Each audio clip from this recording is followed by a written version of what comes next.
Hello and welcome back to my channel. My name is Dr. Hemphill, and if you're new here, I want to let you know that I make weekly teaching tips for English language teachers.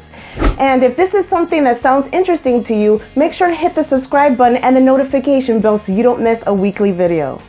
If you are a brick and mortar teacher just as myself, you have seen that transitioning from being in the classroom to online teaching is drastically different. What it looks like to be engaging in the classroom versus online can be different. I mean, this is week number 6 for me for online teaching, and I'm still learning as I go. In today's video, I'm going to show you 3 warm-up engaging activities that is geared towards elementary, middle, and high school that I hope will help engage your students to be ready to learn English. The first warm-up activity is called 2 Truths and a Lie. And this is an activity that has been around for a very long time because of its popularity, but it is great for incorporating the classroom because it allows your students to speak in complete sentences, as well as creating a sense of community as your students get to know each other better. And basically how it works is exactly as it's called. You'll have students come up with 2 truths and 1 lie about themselves, and the rest of the class has to guess which one is the lie.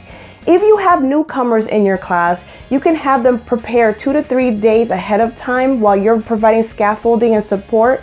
And if they don't feel comfortable talking in front of the class, you can have them write it on a piece of paper and hold it up to the webcam. Or you can also have them write it in the chat box if you're using an online platform like Google Meet or Zoom. But as any activity that I have my student take risks in, I always go first, and this is how I would do it for my class. My aunt had a song that was featured as the theme song for a soap opera. Growing up, I was deathly afraid of balloons. And I own a puppet, and I am a ventriloquist. Make sure to write in the comment section below if you can guess which one is the lie. Activity number 2 is Would You Rather. And in the game Would You Rather, what you're going to do is present to your students 2 different choices of something that they would rather do or eat or try or whatever you would like them to do. I usually make the choices tricky so that it really gets them thinking about which one they would rather do.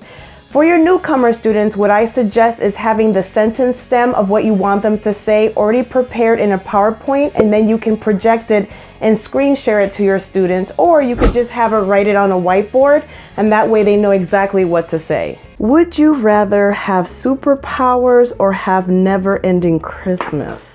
I mean, seriously? I would have superpowers. That way I can have Christmas whenever I want. If you have the capability to screen share with your students, or simply just to grab some ideas for your next online class. The next warm-up activity is called Who Stole the Veggie from the Veggie Patch? And this is a variation of the popular chant, Who Stole the Cookie from the Cookie Jar?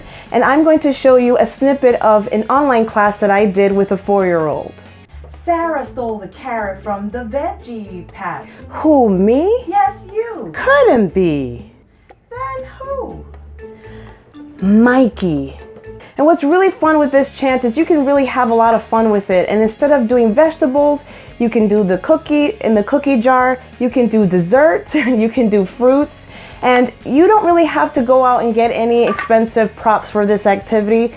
What you can do is look them up online and print them out and just hold them up to your students. But if you're interested in these props, I will link them in the description below. Thank you so much for tuning in today. If you liked this video, make sure to share it with a colleague and take a minute to look in the description below, as I've listed other resources that I think may be helpful to you in your online classroom. And as always, make sure you tune in next week for more tips, strategies, and resources for the English language learners in your classroom.